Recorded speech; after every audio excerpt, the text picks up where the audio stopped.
പ്രശാന്തേട്ട, സുരേഷ് ഗോപി എന്നും എയറിലാണ്. കാരണം അദ്ദേഹം പ്രത്യേകിച്ച് കേന്ദ്രമന്ത്രി ആയതിനു ശേഷം അദ്ദേഹം എന്താണ് പറയുന്നത് എന്നുള്ളതിനെക്കുറിച്ച് അദ്ദേഹം സിൻസിയറായിട്ടാണ് പറയുന്നത് പല കാര്യങ്ങളും. പക്ഷേ ആ അർത്ഥത്തിൽ ആളുകൾ എടുക്കുന്നുണ്ടോ? അതൊക്കെ അതിനകത്തുനിന്ന് ആളുകൾ എടുത്തിട്ട് അത് ഇങ്ങനെ എയറിൽ കയറുന്ന തരത്തിലാണ് അദ്ദേഹം പലപ്പോഴും വർത്തമാനം പറഞ്ഞു പോകുന്നത്.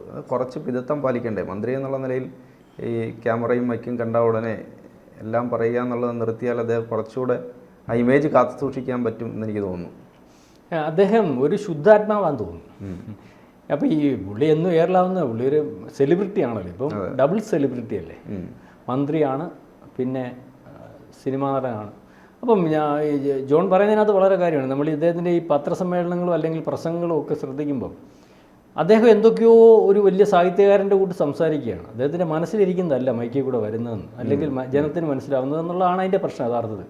കഴിഞ്ഞ ദിവസം ഈ ന്യൂസ് 18 ഏഷ്യാനെറ്റിലാണോ ഏതാണ്ട് ഇൻ്റർവ്യൂ, ഞാൻ മന്ത്രി സ്ഥാനം രാജിവെച്ച് സിനിമ എടുക്കാൻ പോവുകയാണെന്നൊക്കെ പറഞ്ഞുകൊണ്ട് ഒരു വിവാദമായിട്ടുള്ള കാര്യം വന്നിട്ടുണ്ട്.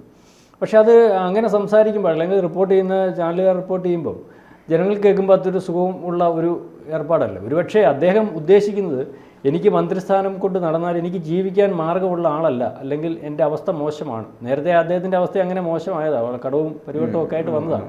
അപ്പോൾ അദ്ദേഹത്തിനൊരു ജീവിക്കണമെങ്കിൽ 4-5 സിനിമ ചെയ്താൽ അത് മാത്രം അറിയുന്ന ഒരാളാണല്ലോ. വേറെ മാത്രമല്ല അതിനകത്തൂടെ നല്ല പൈസ കിട്ടുകയും ചെയ്യുന്ന ആളാണ്. നല്ലപോലെ സിനിമ പ്രേക്ഷകരിപ്പം വളരെ വലുതായിട്ടുണ്ട്. അതായിരിക്കും അദ്ദേഹം ഉദ്ദേശിച്ചത്. അതിൻ്റെ കൂടെ ഈ പൊടുപ്പും തൊങ്ങലും അമിത്ഷായും മോദിയും ഒക്കെ വരുമ്പോഴേ ഒരു രാഷ്ട്രീയക്കാരൻ എന്നുള്ള രീതിയിൽ മാത്രമല്ല, ഏറ്റവും രാജ്യവും ലോകവും ഉറ്റുനോക്കുന്ന ഒരു പാർട്ടി, ഇന്ത്യയിലെ പ്രധാനപ്പെട്ട പാർട്ടി മാത്രമല്ല, ആ പാർട്ടിയെ എങ്ങനെയൊക്കെ മോശമാക്കാം എന്ന് കാണുന്ന പ്രതിപക്ഷം. അത് പ്രതിപക്ഷ പാർട്ടികളുടെ ജോലിയാണ്, അവരെ കുറ്റം പറയാനൊന്നും നോക്കത്തില്ല. കേരളത്തിൽ നിന്ന് ആദ്യത്തെ ഒരു BJPക്ക് ആദ്യത്തെ ഒരു MP, ഒരിക്കലും പ്രതീക്ഷിക്കാത്ത രീതിയിൽ ഒരു MP വരുന്നു. അപ്പം ഇദ്ദേഹത്തിൽ കൂടി BJP കേരളത്തിൽ വളരാൻ നിൽക്കുന്നു. അപ്പം ഇതൊക്കെ മനസ്സിലാക്കി പാർട്ടിക്കാരുമായിട്ടൊക്കെ ആലോചിച്ച് കാര്യങ്ങൾ പറയുന്നതായിരിക്കും നല്ലത്. കാരണം അത്യാവശ്യം കാര്യങ്ങൾ മാത്രം പറയുക. അതിപ്പം നമ്മൾ അദ്ദേഹത്തിനടുത്ത് ഉപദേശം കൊടുക്കുമെന്നല്ല, എന്നാലും നമുക്കിപ്പം നമ്മൾ ഉറ്റു നോക്കുമ്പോൾ നമുക്ക് മാറുകയാണെന്നൊരു മന്ത്രിയാണ് കുര്യൻ കേട്ടോ. നിങ്ങൾ കുര്യനെ കണ്ടിട്ടുണ്ട് ഇത്രയും ദിവസമായിട്ട്? നമ്മുടെ ആ വയനാട് ദുരന്തത്തിന് അദ്ദേഹം വന്നു 2 കാര്യം പറഞ്ഞുള്ളൂ, ബാക്കിയെല്ലാം പ്രവർത്തനത്തിലാണ്. പിന്നെ ഇപ്പോൾ അദ്ദേഹം എനിക്ക് തോന്നുന്നു അദ്ദേഹം ഡൽഹിയിൽ തന്നെയാണ്. കാരണം അദ്ദേഹത്തെ ഏൽപ്പിച്ചിരിക്കുന്ന ജോലികൾ കൃത്യമായിട്ട് ചെയ്യുന്നതിന് വേണ്ടി ഇദ്ദേഹം കൃത്യമായിട്ട് ജോലികൾ ചെയ്യുന്നില്ല എന്നൊന്നും നമുക്ക് പറയാൻ പറ്റത്തില്ല. അദ്ദേഹം പറഞ്ഞില്ല സിനിമ ഷൂട്ടിങ്ങിന് വന്നാലും മന്ത്രിയുടെ ഓഫീസിൽ പ്രവർത്തിക്കുന്ന മാത്രമല്ല, ജോലി ചെയ്യാത്ത ഒരു മനുഷ്യനാണെങ്കിൽ അദ്ദേഹം 5 കൊല്ലം കൊണ്ട് അവിടെ ജയിച്ചു വരത്തില്ല. നമ്മൾ എത്ര കുറ്റം പറയുമ്പോഴും അവിടുത്തെ ജനങ്ങൾക്ക് അദ്ദേഹത്തെ മനസ്സിലാവുകയും ആ ജനങ്ങളുടെ കൂടെ ഈ ഒക്കെ ആരോപണം പറയുമ്പോഴും അദ്ദേഹം പറയുന്നതാണ് ശരി, അല്ലെങ്കിൽ അദ്ദേഹമാണ് ശരി എന്നുള്ളത് കൊണ്ടാണല്ലോ വിവിധ മതത്തിലുള്ള ആൾക്കാർ അദ്ദേഹത്തെ ജയിപ്പിക്കുന്നത്. പിന്നെ അദ്ദേഹത്തെ ഉപദ്രവിക്കാൻ നിൽക്കുന്നവരുണ്ടെന്ന് അദ്ദേഹം മനസ്സിലാക്കണം.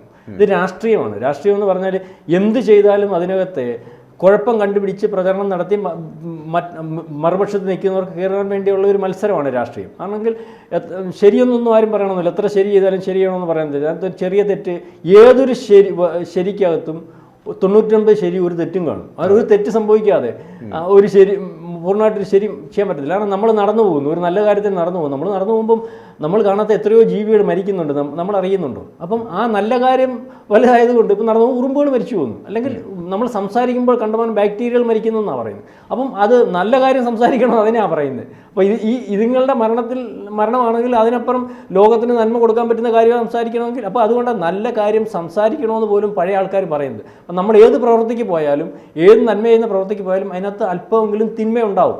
അത് അറിയാതെ ആയിരിക്കും സംഭവിക്കുന്നത്, അറിഞ്ഞുകൊണ്ടായിരിക്കത്തില്ല.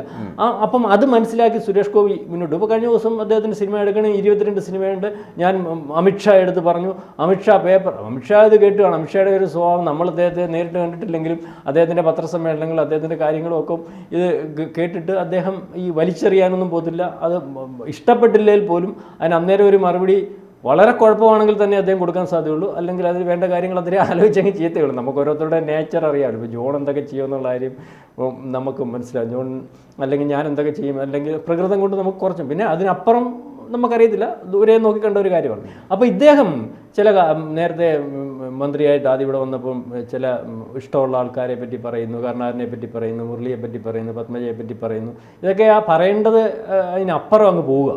അതെടുത്ത് വെച്ച് പാർട്ടിക്ക് ദോഷം ചെയ്യുന്ന പാർട്ടി നേതാക്കന്മാർക്ക് ബുദ്ധിമുട്ടുണ്ടാകുന്ന, BJPയുടെ നേതാക്കന്മാർക്ക് ബുദ്ധിമുട്ടുണ്ടാകുന്ന രീതി. അതുതന്നെ മുരളീധരൻ എന്ന് പറയുന്ന ആൾ വേണമെങ്കിൽ BJP വരട്ടെ, എന്തിനാണ് കേരളത്തിൽ ഇന്ന് ഇപ്പം ദേശീയ തലത്തിൽ തന്നെ ബി ജെ പിക്ക് ഉണ്ടായ ഒരു കുഴപ്പമെന്ന് പറഞ്ഞാൽ ആവശ്യമില്ലാത്തവരെ എല്ലാം ഇതൊരു വലിയ പാർട്ടിയാണ് അതിനകത്ത് ഇനി മാർഗമുള്ളെന്ന് കാണുമ്പോൾ ബാക്കിയുള്ള പാർട്ടികളിൽ നിന്ന് വെളിയിൽ പോകുന്നതും അല്ലെങ്കിൽ അധികാര സ്ഥാനങ്ങളും MLA MP സ്ഥാനങ്ങളും ഒക്കെ ആഗ്രഹിക്കുന്നതിൽ ഇതിനകത്ത് വന്നാൽ കിട്ടുമെന്ന് കണ്ട് ചാടി വരുന്നുണ്ട്. അപ്പോൾ ഇനി അതിൻ്റെ ആവശ്യം ബി ജെ പിക്ക് ഉണ്ടെന്ന് തോന്നുന്നില്ല. കാരണം കഴിഞ്ഞ ലോക്സഭാ തെരഞ്ഞെടുപ്പിന് ശേഷം അത്തരക്കാരുണ്ടാക്കിയ പ്രശ്നങ്ങളാണ് ബി ജെ പിക്ക് ഒരു പുറകോട്ട് നടത്തേക്ക് കാരണമെന്ന് ദേശീയ തലത്തിൽ കണ്ടെത്തിയതുകൊണ്ടാണ് ഇപ്പം അതിനുള്ള ഒരു ശ്രമം ബി ജെ പി വലുതായിട്ട് നടത്തുന്നില്ല. ഇതും ശ്രദ്ധിക്കുന്നുണ്ടോ?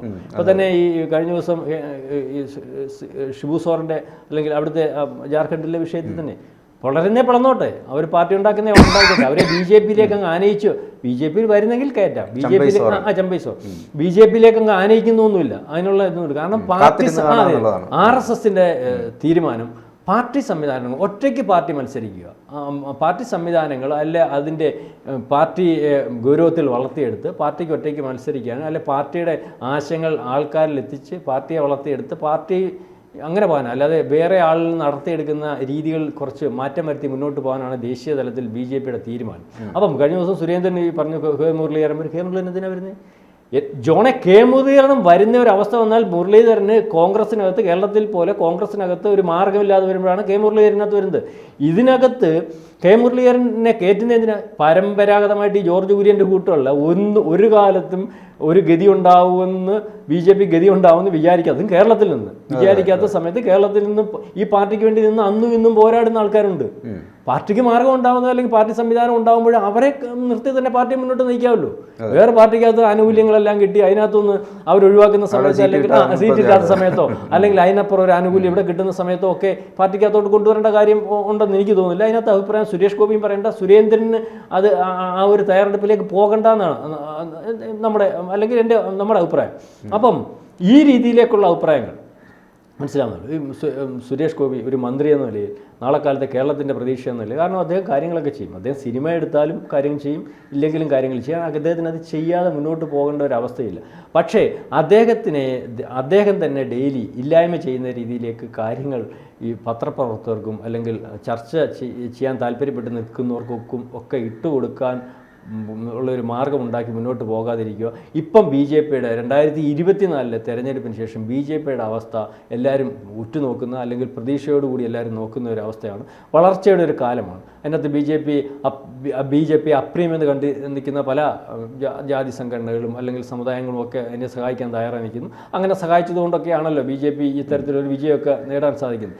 അപ്പോൾ ഈ സമയത്ത് അല്ലെങ്കിൽ കേരളത്തിൽ ബി ജെ പി ഒരിക്കലും വരത്തില്ല എന്ന് ഇടതുപക്ഷവും വലതുപക്ഷവും ശ്രമിച്ചിരുന്ന കാലത്ത് ഞങ്ങൾ ബി ജെ പിയിൽ പോകത്തില്ല എന്ന് വീമ്പ് പറഞ്ഞിരുന്ന ഇടതുപക്ഷ നേതാക്കന്മാരും വലതുപക്ഷ നേതാക്കന്മാരും ഒക്കെ ഉണ്ട്.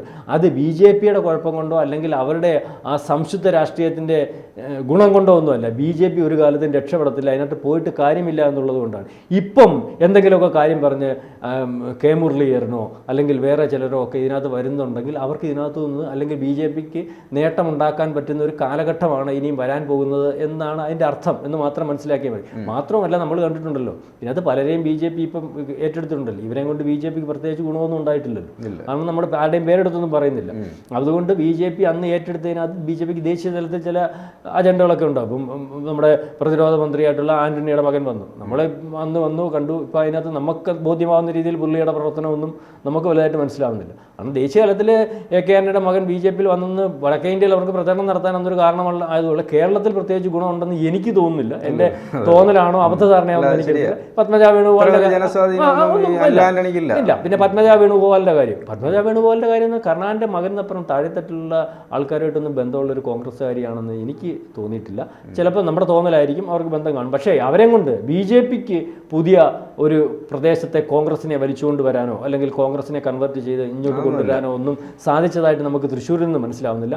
അതുകൊണ്ട് സുരേഷ് ഗോപി ചെയ്ത പണിയെല്ലാം അദ്ദേഹം വിജയിപ്പിച്ചു.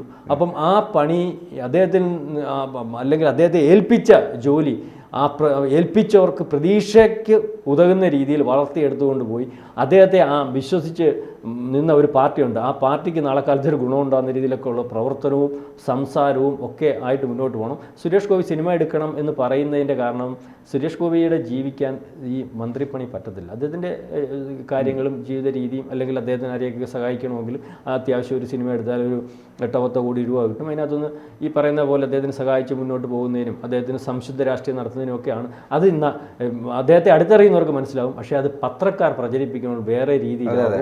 അത് അമിത്ഷായെയും അതെ അമിത്ഷായെ പ്രത്യേകിച്ച് നരേന്ദ്രമോദിയൊക്കെ വലിച്ചടിച്ച് സംസാരിക്കുന്നു.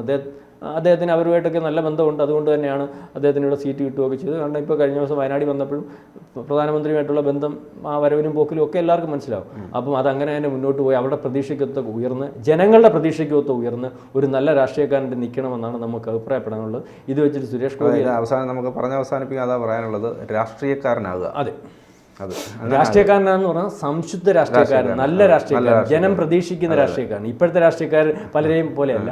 രാഷ്ട്രീയക്കാരൻ എന്ന് പറഞ്ഞാൽ ഇപ്പോൾ വേറൊരു ഡെഫിനേഷനും ഉണ്ട്, മനസ്സിലാവും. അതല്ല നമ്മൾ രാഷ്ട്രീയക്കാരൻ എന്നുദ്ദേശിക്കുന്നത് നല്ല രാഷ്ട്രീയക്കാരൻ, ജനത്തിൻ്റെ താല്പര്യത്തിനനുസരിച്ച്, ജനത്തിൻ്റെ മനസ്സിനനുസരിച്ച്, ജനത്തിൻ്റെ ഇഷ്ടത്തിനനുസരിച്ച് അവരുടെ കാര്യങ്ങൾ സംരക്ഷിക്കുന്ന, അവരുടെ കൂടപ്പുറപ്പ് പോലുള്ള ഒരു രാഷ്ട്രീയക്കാരനായിട്ട് അദ്ദേഹം നിന്നിട്ടുണ്ട്. അതുകൊണ്ടാണ് തൃശ്ശൂർക്കാർ അദ്ദേഹത്തെ ജയിപ്പിച്ചത്. അത് കേരളം മൊത്തം വ്യാപിപ്പിക്കാൻ അദ്ദേഹത്തിന് കഴിയും. ആ കരുതലോടുകൂടി മുന്നോട്ട് പോകട്ടെ.